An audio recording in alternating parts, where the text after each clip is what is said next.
Singapore, one of the most heavily surveilled places on Earth. Thousands of cameras. Every street, every junction, every bus stop. Nothing is supposed to disappear here, not even a second of reality. But in June of 2014, something didn't disappear. It was recorded incorrectly from the start. It was a humid afternoon in the Hugang district. Normal crowd, normal traffic, normal life moving on autopilot. A delivery girl was crossing the junction. Tired eyes, routine steps, nothing special. Until, for a fraction of a second, the entire street felt like it skipped a frame. Not sound, not vision, just a shared mental discontinuity. Before she even looked, two strangers across the road stopped walking. At the exact same time, they didn't look scared. They looked like they had already experienced this exact moment incorrectly, then continued walking, too normally. That was the first error. Only then she saw it. Across the road, under a rain tree, something was sitting perfectly still. And this time, her brain reacted before her eyes fully confirmed it, like recognition arrived late. It looked like a broken toy at first, but the moment her focus locked in, everything around it became slightly less relevant. Sound dropped priority. Movement slowed attention. Not silence, just selective reality fading. She crossed the road. Her phone flickered. The time didn't glitch randomly. It corrected itself, then snapped back 2 seconds behind, like reality briefly argued with itself. Near the tree, she saw it clearly. A doll, porcelain skin cracked like dried soil, faded pink dress hanging unnaturally still, face frozen mid-expression, a white cloth wrapped tightly around its head. Perfect knot, too deliberate to feel accidental. On it, Bismillah. But something was already wrong with people. Not fear, not panic, but misaligned reactions. A man behind her suddenly said, "I've seen this before." He stopped, confused by his own certainty.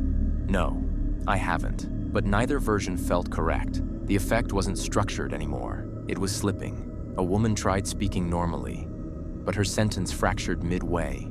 "This is just, I think I was, Bismillah, talking about work."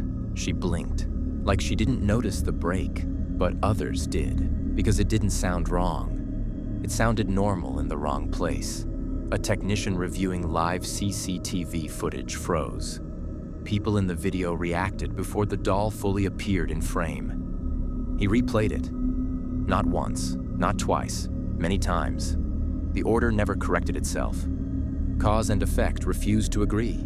A bystander recorded it. On screen, everything looked fine, except the doll.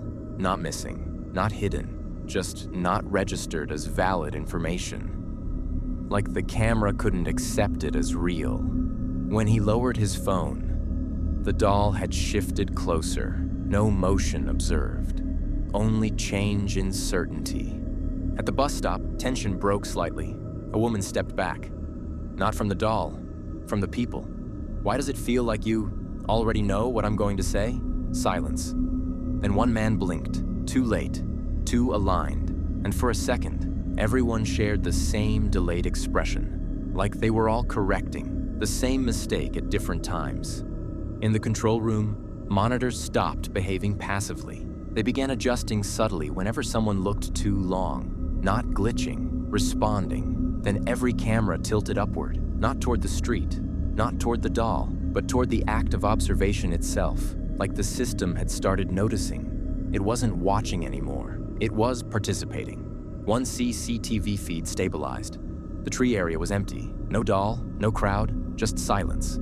Then, a figure appeared, centered, still, facing the camera directly. White cloth wrapped around its head, blindfolded. But now the key detail. The message was no longer written on anything physical.